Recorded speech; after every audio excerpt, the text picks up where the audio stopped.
இருக்காரு டாக்டர். இப்போ என் பிள்ளைக்கு தான். என்ன உன் பையனை எலி மருந்து சாப்பிட்டானா?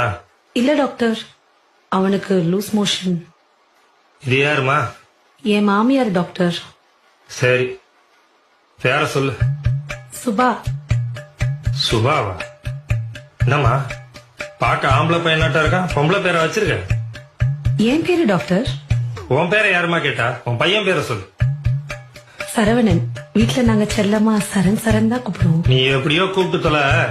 பையன் எப்படி வெளியே போறான்? கதவு திறந்து வச்சா போதும் டாக்டர், அப்படியே வெளியே ஓடிடுவான்.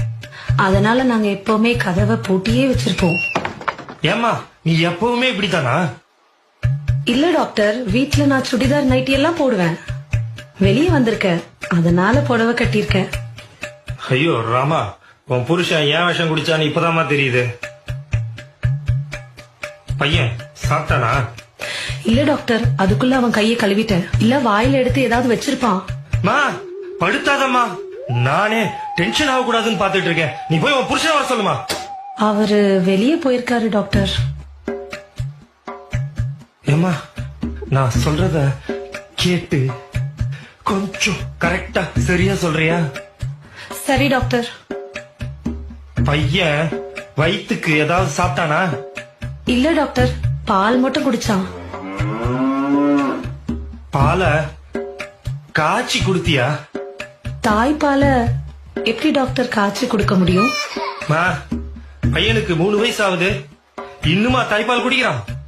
இல்ல டாக்டர், என் குடும்பத்துல எல்லா குழந்தைகளுக்கும் 5 வயசு வரைக்கும் கட்டாய தாய்ப்பால் கொடுக்கணும்னு எங்க மாமியார் சொல்லிருக்காங்க டாக்டர். ஆமாமா, இப்ப உன் குடும்ப கதையெல்லாம் எனக்கு ரொம்ப முக்கியம்.